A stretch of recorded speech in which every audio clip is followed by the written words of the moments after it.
Hello everyone, universal study अड्डा के YouTube channel पर आप सभी दोस्तों का बहुत बहुत स्वागत है। फ्रेंड्स, आज से हम शुरू कर रहे हैं हिंदी के लिए जो है 25 प्लस टॉप क्वेश्चन, जिसका प्रैक्टिस सेट 1 आज हम करेंगे। इससे पहले करंट अफेयर, जीके और आपके साइंस के रिलेटेड जो प्रैक्टिस सेट हम किए हुए हैं, ढेर सारे प्रैक्टिस सेट्स जो हैं वो आपको, अगर आप चैनल पर विजिट करेंगे तो वहाँ पर आपको प्रॉपर प्लेलिस्ट मिल जाएगी। वहाँ से जाके आप सारे उन प्रैक्टिस सेट्स को देख सकते हैं। इंपॉर्टेंट होंगे आपके आने वाले सुपर टेट और यूपी टेट जैसे एग्जाम्स के लिए। चैनल पर फर्स्ट टाइम विजिट किया होगा तो हमारे चैनल यूनिवर्सल स्टडी अड्डा को सब्सक्राइब कर लीजिएगा। बगल में जो बेल आइकन है उसको प्रेस करके हमसे जुड़ जाइएगा। चलिए फिर शुरू करते हैं। और दोस्तों, आप सभी को मेरी तरफ से नव वर्ष की ढेर सारी शुभकामनाएं। मेरी ईश्वर से कामना है कि जो नया वर्ष है वो आप सभी के लिए ढेर सारी खुशियां लेकर आए। Wish you a very very happy new year.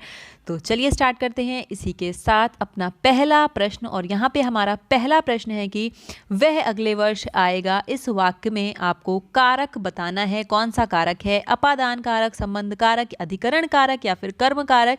देखिए, यहाँ पे कारक के संबंध में अगर हम बात करें तो जो हमारा वह अगले वर्ष आएगा ये वाक्य है, तो यहाँ पे जो वह है वो ज़रूर कोई व्यक्ति है जो अगले वर्ष आएगा, और उस व्यक्ति के साथ हमारा एक संबंध ही हो सकता है। तो यहाँ पे हमारा ऑप्शन नंबर बी जो है संबंध कारक इसका सही उत्तर होगा। व्याख्या पे यहाँ पे जहाँ पे इंपॉर्टेंट लगेगा मैं आपको व्याख्या भी बताती चलूंगी। देखिए, और आपको सबसे बेहतर एक्सप्लेनेशन मैं दे रही हूँ, आप उसको सुनते चलिए, एंड तक वीडियो को देखिएगा। यहाँ से आपकी डेली जो है मज़ेदार क्वेश्चंस जो हैं वो कवर होंगे। आपके यूपी टेट और सुपर टेट जैसे एग्जाम में बेहद ही हेल्पफुल साबित होंगे ये सभी प्रैक्टिस सेट। बढ़ते हैं अगले प्रश्न नंबर 2 की तरफ। उदय शब्द का विलोम शब्द यहाँ पे आपसे पूछा है। लाल, भासित, बलिष्ठ या फिर अस्त। तो उदय का जो हमारा विपरीत शब्द होता है, विलोम शब्द होता है, वो होता है अस्त हो जाना, अस्त। तो बढ़ते हैं अगले प्रश्न नंबर 3 की तरफ कि निम्नलिखित में से किस वाक्य में भविष्य काल है। काल के लिए एक प्रॉपर वीडियो आपको मिलेगा बहुत ही जल्द, जिसमें ट्रिक के माध्यम से आपको सभी काल जो हैं वो एकदम रटा दिए जाएंगे कि आप आसानी सकें। क्योंकि दोस्तों, आज के टाइम पे नॉर्मल भविष्य भूत से ज़्यादा चीज़ें भी पूछी जाने लगी हैं, जैसे आपका आसन्न भूत, हेतुमत भूत।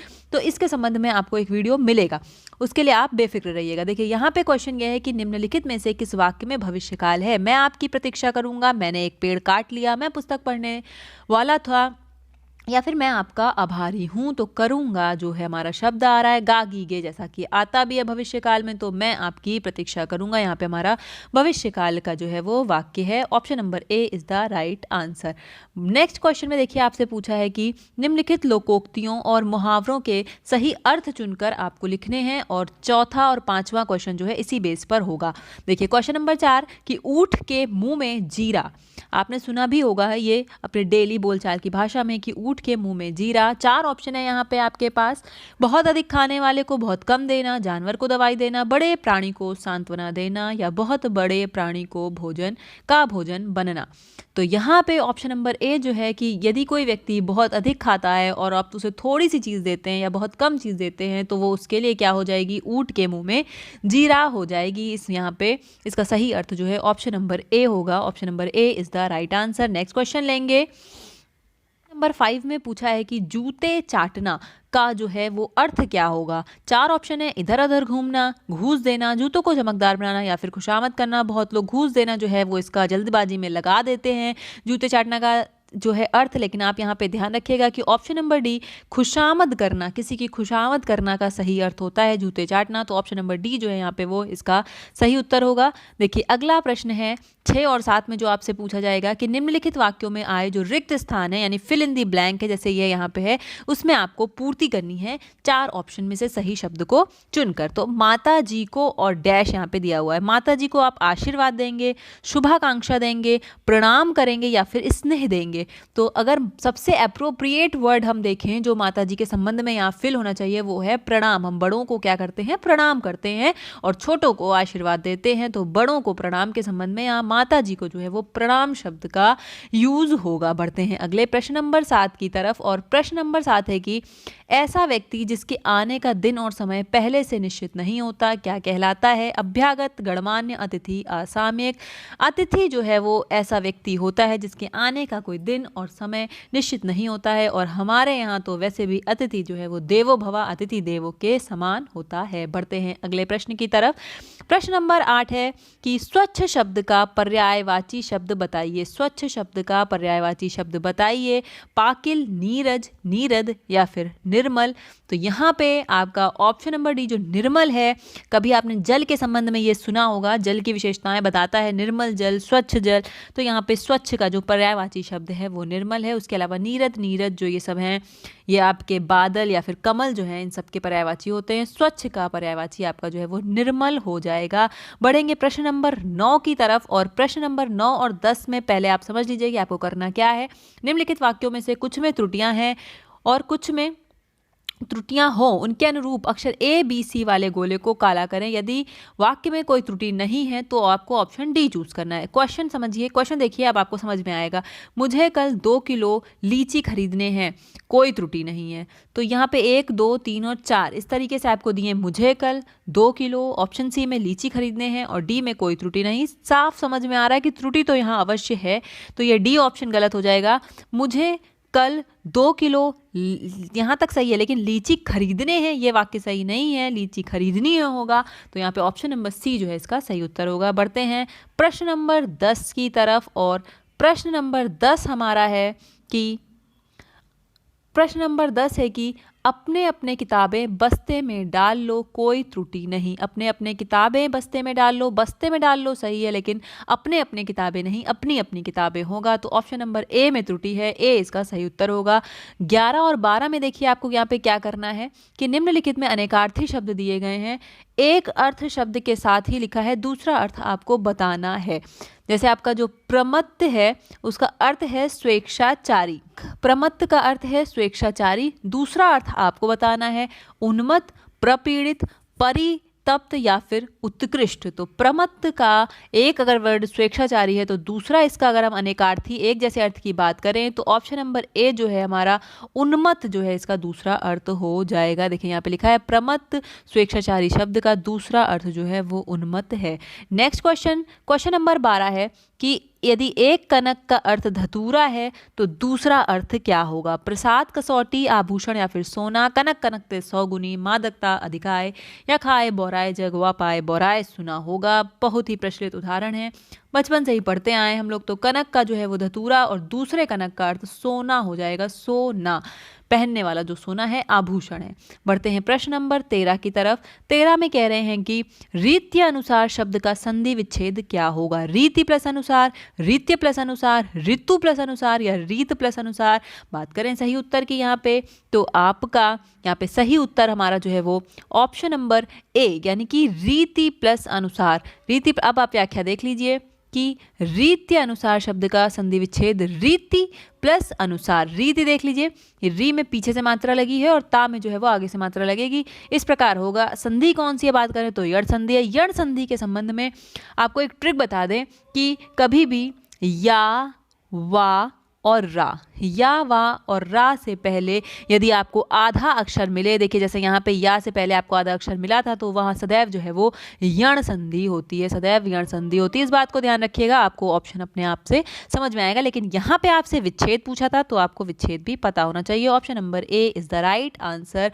बढ़ते हैं अगले प्रश्न की तरफ, और 14-15 प्रश्न में आपको इंस्ट्रक्शन दिया है कि करना क्या है। निम्नलिखित वाक्यों में से शुद्ध वाक्य का चयन करना है आपको। पहला है कि 4 ऑप्शन दिए हैं, यहाँ पे आपको बताना है कि शुद्ध वाक्य कौन सा है। वह एक महिला विद्वान थी, गलत है। वह एक महिला विद्वान थी। वह एक विदुषी महिला थी, एक विदुषी महिला थी।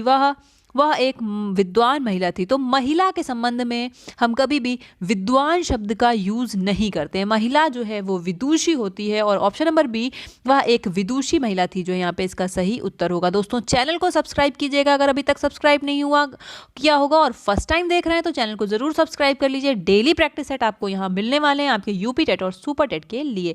अगला प्रश्न है कि वह, इसमें भी आपको शुद्ध वाक्य बताना है। वह प्रमाण सहित अपनी बात बताएगा, वह सब प्रमाण के साथ अपनी बात बताएगा, वह प्रमाण के सहित अपनी बात बताएगा, या फिर वह सब प्रमाण सहित अपनी बात बताएगा। तो यहाँ पे वह प्रमाण सहित अपनी बात बताएगा सही होगा। सब प्रमाण भी है और साथ भी है, सा का मतलब ही होता है साथ, और फिर से साथ रिपीट हो गया तो गलत हो जाएगा यहाँ पे। इसी तरीके से यहाँ पे भी वही बात है, सब प्रमाण फिर सहित। यहाँ पे आपका ऑप्शन नंबर ए वह प्रमाण सहित अपनी बात बताएगा जो है इसका सही उत्तर होगा। बढ़ते प्रश्न नंबर 16 की तरफ, और 16 और 17 में क्या करना है देख लीजिए। निम्नलिखित वाक्यों के लिए एक शब्द चुनना है आपको 16 और 17 नंबर के प्रश्न में। प्रश्न 16 है कि किसी की सहायता करने वाला क्या कहलाता है? सहायक, सहृदय, सहचर या सहकार। तो किसी की सहायता करने वाला जो है वो सहायक कहलाता है। ऑप्शन नंबर ए जो है, option number A is the right answer. बढ़ते हैं प्रश्न नंबर 17 की तरफ।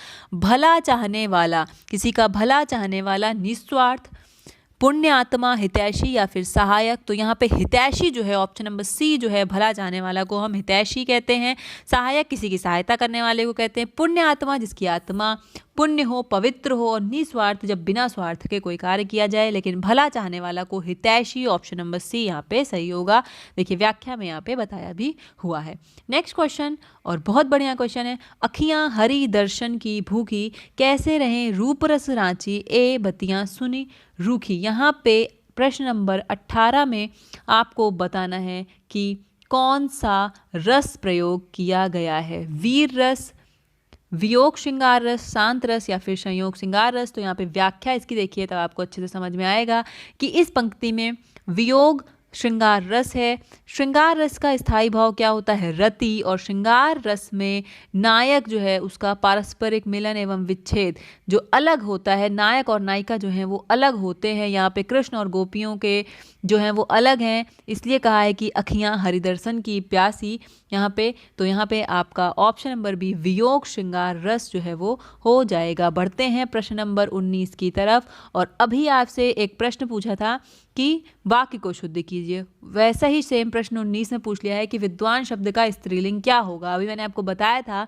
कि विद्वान जो है वो पुरुषों के संबंध में, लेकिन स्त्रीलिंग में वो हमेशा विदुषी होता है। तो ऑप्शन नंबर ए बिना सोचे ऑप्शन नंबर ए पे टिक मारिए। विदुषी जो है वो विद्वान शब्द का स्त्रीलिंग होगा। ऑप्शन नंबर ए यहाँ पे सही होगा। प्रश्न नंबर 20 की तरफ पढ़ेंगे। निम्नलिखित शब्दों में से तद्भव शब्द को आपको चयन करना है। तद्भव और तत्सम जब आपसे पूछा जाए तो आपको कुछ ट्रिक जो हैं वो ध्यान में रखनी है। यहाँ पे हम आपको ट्रिक बताएंगे तद्भव और तत्सम की, ध्यान से सुनिए, आपका कभी गलत नहीं होगा, आप पहचान पाओगे। तद्भव शब्द के लिए से पहले आप तत्सम की ट्रिक सुनिए। जैसे आपका शाह है, क्षत्रिय वाला शाह है, उसके अलावा आपका वाह हो गया, शलजम वाला शाह हो गया, री हो गया, त्रा है, और उसके अलावा जो आपकी ऐसी नीचे रा की मात्रा लगती है किसी शब्द में, या फिर आपका खटकोण वाला शाह है, या फिर ये आपका ड़ा है। तो ये इतने अक्षर आप नोट कीजिएगा, इतने अक्षर बिल्कुल ध्यान से नोट कर लीजिएगा, या तो आप ध्यान रखिएगा ये अक्षर जब भी आएंगे तो आपका वर्ड जो है वो तत्सम होगा। तत्सम वे शब्द होते हैं जो सीधे संस्कृत से लिए गए हैं, और उन्हीं संस्कृत शब्दों का जब आप हिंदी में प्रयोग करते हैं तो वो तद्भव शब्द कहलाते हैं। यहाँ पे प्यास, प्रांगण, उद्वेग या आश्रम, कौन सा शब्द तद्भव है? तो प्यास यहाँ पे जो है वो आपका तद्भव शब्द होगा। प्यास जो है यहाँ पे तद्भव शब्द हो जाएगा। अगला प्रश्न है, काली घटा का घमंड घटा उपर्युक्त पंक्ति में कौन सा अलंकार है? आपको बताना है। काली घटा का घमंड घटा यमक, उपमा, उत्प्रेक्षा या फिर रूपक। तो यहाँ पे व्याख्या इसकी देख लीजिए अच्छे से समझने के लिए कि इस पंक्ति में हमारा यमक अलंकार है जब एक ही शब्द की आवृत्ति 2 से अधिक बार हो और प्रत्येक अर्थ भिन्न हो तो वहाँ पे यमक अलंकार होता है। यानी यहाँ पे आपका काली घटा और फिर घमंड घटा, तो घटा और ये घटा 2 शब्द है, लेकिन ये जो पहली घटा है ये बादलों की छटाएं घटाओं के संबंध में, और दूसरी वाला जो है घटा यानी कम होना के संबंध में है। तो यहाँ पे आपका यमक अलंकार ऑप्शन नंबर ए जो है इसका सही उत्तर होगा। बढ़ते हैं प्रश्न नंबर 22 की तरफ। अगला प्रश्न नंबर 22 है कि चाकू शब्द का बहुवचन क्या होगा? चाकुएं, चाकुओं, चाकुओं या फिर चाकू। बहुत लोग सोच रहे होंगे कि चाकू शब्द का बहुवचन चाकू ही होगा, लेकिन कई ऐसे शब्द होते हैं जिसमें उनका बहुवचन भी वही शब्द होता है। जैसे आपको मैं बताऊंगी, जैसे जैसे आपको मैं प्रैक्टिस सेट कराऊंगी मैं आपको डेली डेली बताते रहूंगी। यहाँ पे आप देख लीजिए कि चाकू शब्द का बहुवचन क्या होगा, चाकुओं जो है वो चाकू शब्द का बहुवचन होगा, यानी ऑप्शन नंबर बी यहाँ पे आपका सही उत्तर होगा। देखिए चाकू शब्द का बहुवचन चाकुओं होगा। डेली प्रैक्टिस सेट से जुड़ने के लिए दोस्तों चैनल को सब्सक्राइब कर लेना और बेल आइकन को प्रेस कर लेना, जिससे सबसे पहले आपको नोटिफिकेशन मिल जाए, जिससे आप वीडियो को देख सको। सभी प्रैक्टिस सेट्स यहाँ पे मज़ेदार होने वाले हैं। Current affair plus GK, science या फिर हिंदी, सभी आपके लिए इंपॉर्टेंट होंगे आपके आने वाले यूपी टेट और सुपर टेट जैसे एग्जाम्स के लिए। चलिए कामना करते हैं कि आप सभी का बढ़िया से जो है वो UP TET, super TET, C TET के सभी एग्जाम निकलें और नव वर्ष आपके लिए मंगलमय हो। प्रश्न नंबर 23 की बात करें तो त्रिवेणी शब्द में कौन सा समास है, आपसे पूछा है कर्मधारय, बहुब्रीहि, द्विगु या फिर द्वंद्व।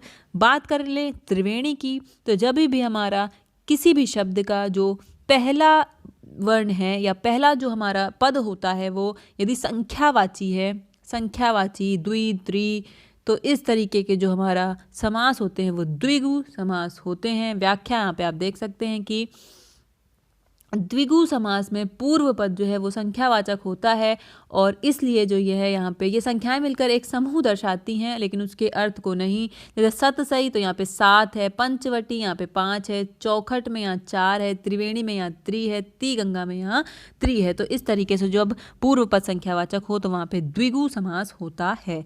बढ़ते हैं प्रश्न नंबर 24 की तरफ। निम्नलिखित विकल्पों में से तत्सम शब्द का चयन करना है। यहाँ पे देखिए तत्सम शब्द तीखा, अटारी, निकृष्ट या गहरा। तो यहाँ पे व्याख्या देख सकते हैं आप इसकी कि तत्सम शब्द जो है वो निकृष्ट है। अभी हमने आपको बताया था कि जो ये षटकोण वाला शाह है जब भी आपको मिले तो ये आपका तत्सम शब्द होता है, वहाँ से आप उसको ध्यान रखिएगा। वही अक्षर जो है वो आपको तत्सम शब्द की श्रेणी में देखने को मिलेंगे। तो ऑप्शन नंबर सी यहाँ पे जो है वो इसका सही उत्तर होगा। आखिरी प्रश्न की तरफ बढ़ रहे हैं और आखिरी प्रश्न की तरफ बढ़ने से पहले दोस्तों आप सभी को मैं बोलना चाहूँगी कि अगर चैनल पे नए हो तो चैनल को ज़रूर से सब्सक्राइब करके जुड़ जाओ हमसे। यहाँ पे डेली प्रैक्टिस सेट जो आपको मिल रहे हैं वो आपके यूपी टेट और सुपर टेट जैसे एग्जाम में आपको बेहद मदद करने वाले हैं। तो बढ़ते हैं हम अपने लास्ट प्रश्न की तरफ और लास्ट प्रश्न है कि निम्नलिखित वाक्य में मोटे छपे शब्द की शुद्ध वर्तनी जो है वो बतानी है आपको कि कौन सी है। जैसे यहाँ पे अत्याधिक लिखा हुआ है, अत्याधिक व्यस्तता से जीवन में नीरसता आ जाती है, तो ये गलत शब्द लिखा है। आपको शुद्ध वर्तनी इसकी सही स्पेलिंग सोचनी है कि क्या होगी। अत्यधिक, अत्याधिक, अत्याधिक, देखिए पढ़ने में ही ये हो ये हो ये हो सब गलत है। ध्यान से देखिए ऑप्शन नंबर ए जो है अत्यधिक, अत्याधिक नहीं होता है, अत्यधिक होता है। तो option number A is the आपका ऑप्शन नंबर ए जो है अत्यधिक इसका सही उत्तर होगा, अत्यधिक। तो दोस्तों आज की वीडियो में इतना ही। वीडियो पसंद आया हो लाइक कीजिएगा, चैनल पे नए होंगे तो चैनल को सब्सक्राइब कर लीजिएगा। डेली प्रैक्टिस सेट से जुड़ने के लिए बेल आइकन को प्रेस कीजिएगा, जिससे सबसे पहले नोटिफिकेशन आप तक पहुंच सके। मिलते हैं नेक्स्ट वीडियो में नेक्स्ट टॉपिक के साथ। Till then take care, good bye, जय हिंद, जय भारत।